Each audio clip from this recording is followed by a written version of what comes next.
네, 안녕하세요. 옹박입니다. 제가 지난 시간에 껌 종이에 붙어있는 알루미늄 호일을 가지고 리본 마이크를 간단하게 만든 걸 보여드렸는데, 오늘은 조금 더 정식적으로 이 2.5 마이크로미터의 알루미늄 호일을 가지고 리본 마이크를 한번 만들어 보려고 해요.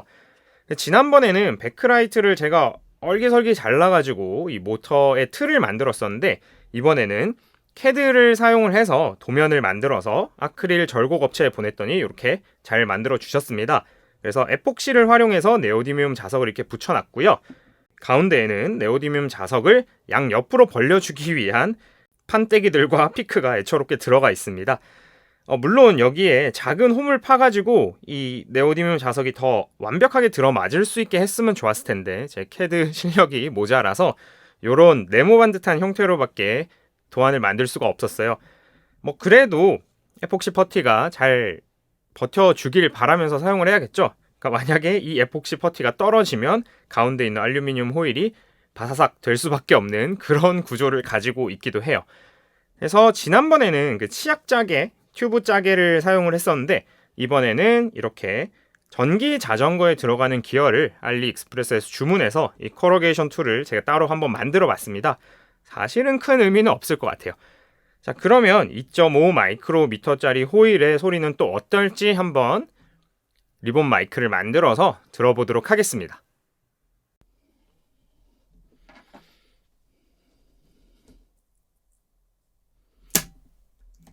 네, 이러면 이제 망한 겁니다. 자, 어제 좌절을 뒤로 하고 다시 한번 도전을 해보도록 하겠습니다. 그래서 24시간 정도를 충분히 건조를 시켜줬습니다. 그러니까 오늘은 좀 잘 버텨주겠죠? 그래서 제가 성질이 굉장히 급해가지고 한 두어 시간 이렇게 건조시키고 바로 작업에 들어갔더니 에폭시가 충분히 건조가 되지 않아서 이 모터에서 자석이 계속 이탈해 버렸는데 오늘은 그러지 않도록 24시간을 충분히 건조를 시켜줬습니다. 이 사이가 약 7mm 정도 되는데요. 저는 한 6mm 정도로 이 알루미늄 호일을 잘라가지고 다시 한번 도전을 해보도록 하겠습니다.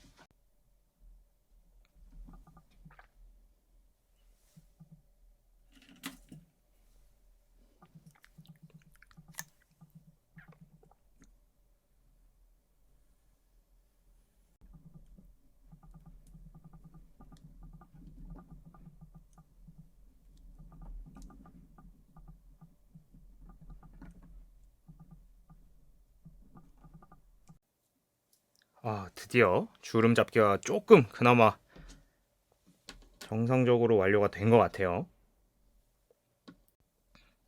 나무 집게로 조심해서 잡아준 다음에 드디어 정상적으로 주름 잡기가 완성이 되었습니다. 이게 쉽지가 않네요. 워낙 얇다 보니까 이 알루미늄 호일이 2.5 미크론 밖에 안 돼서 이 물성에 좀 적응하기 위한 시간이 필요할 것 같아요. 그래서 연습을 하다가 거의 이 종이가 반토막이 나버렸네요. 그럼 모터를 한번 준비를 해가지고 자리를 잡아줘 보도록 하겠습니다. 자, 알루미늄 호일이 이 자석의 가운데 이제 자리를 해야 되는데 너무 팽팽해도 너무 헐거워도 안 되고 게다가 이 자석에 직접적으로 접촉을 하면 안 돼요. 그래서 조심해서 다시 설치를 한번 해줘 보도록 하겠습니다.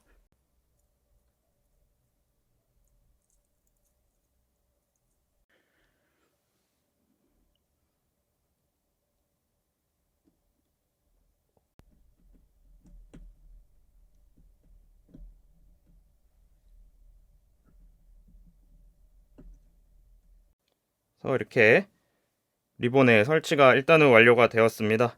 다행히 자석이랑 닿는 부분 없는 것 같고 텐션도 다소 타이트한 것 같긴 한데 일단은 소리가 어떻게 나는지 한번 봐야 될 것 같아요. 그래서 여기서 배선을 한번 정리해 주고 설치를 해서 소리를 마저 한번 들어보도록 하겠습니다. 자, 이제 거의 마지막 단계입니다. 이 배선을 해주면 되는데요. 이 위쪽에는 선을 두 개를 이렇게 해서 하나를 배선을 해주고 아래쪽에는 또 하나 배선을 해주도록 할 거예요. 그래서 이 위쪽에서 오는 이 친구들은 요 트랜스포머의 파란 요 선에다가 납땜을 해줄 거고요. 밑에서 오는 친구는 빨간색에다가 납땜을 해주도록 하겠습니다. 그래서 요거는 이제 알리에서 한 10,000원 정도에 구매한 마이크 바디인데 뭐 나름 좀 고풍스럽게 생기기도 했고 해서 이 리본 마이크용으로 꽤 괜찮을 것 같아서 요걸로 샀습니다. 그래서 이 앞면을 표시해 놓고 2.5 마이크로미터짜리 리본이 들어갔다는 걸 표기해 줬습니다. 이걸 왜 굳이 표기를 해줬냐면 제가 요 모터를 하나 더 만들었어요. 근데 요거는 1.8 마이크로미터짜리 리본을 쓸 예정인데 2.5에서도 이렇게 고생을 했는데 이걸 만들 수 있을지 잘 모르겠네요. 그러면 배선을 해주도록 하겠습니다. 그래서 보시면 이 모터에 동테이프를 이렇게 발라놨는데 이제 이 알루미늄 호일이 이 동테이프에 전도가 돼가지고 소리를 전달을 하는 거죠. 그러면 이 동테이프에다가 납을 좀 먹여주도록 하겠습니다.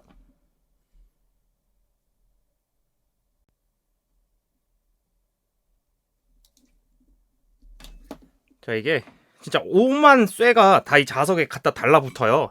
지금 방금 보셨을지 모르겠는데 이 납땜 인두마저도 이 자석에 네오디듐에 막 붙어가지고 아무튼 굉장히 만들기가 어렵습니다. 이 리본 마이크가 비싼 게 다 이유가 있는 것 같아요. 그래서 그냥 하나 사서 쓰는 게 나을 것 같은데 이게 지금 뭐하는 짓인지 모르겠지만 어쨌든 영상은 끝까지 완성을 해야 되기 때문에 끝까지 한번 해보도록 하겠습니다. 상당히 이 현타가 오지 않을 수가 없는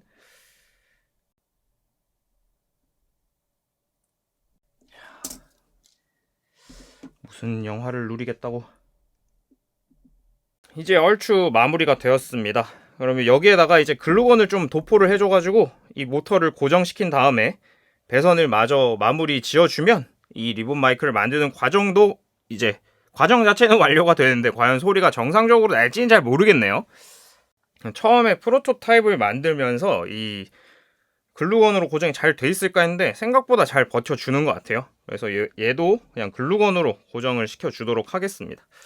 그래서 글루건이 조금 예열이 돼야 되니까 한번 자리를 잡아보도록 할게요. 이 트랜스포머 같은 경우에는 이 T25라고 되어 있는 트랜스포머인데 그 35대 1이었나 36대 1의 트랜스포머예요. 그래서 저는 다른 웹사이트에서 구매를 했는데 알리에도 한 2만원이 조금 넘는 가격에 팔고 있더라고요. 그래서 만약에 관심이 있으신 분들은 알리에서 구매하시는 게 좋을 것 같은데 그냥 웬만해선 사서 쓰는 게 나을 것 같긴 합니다.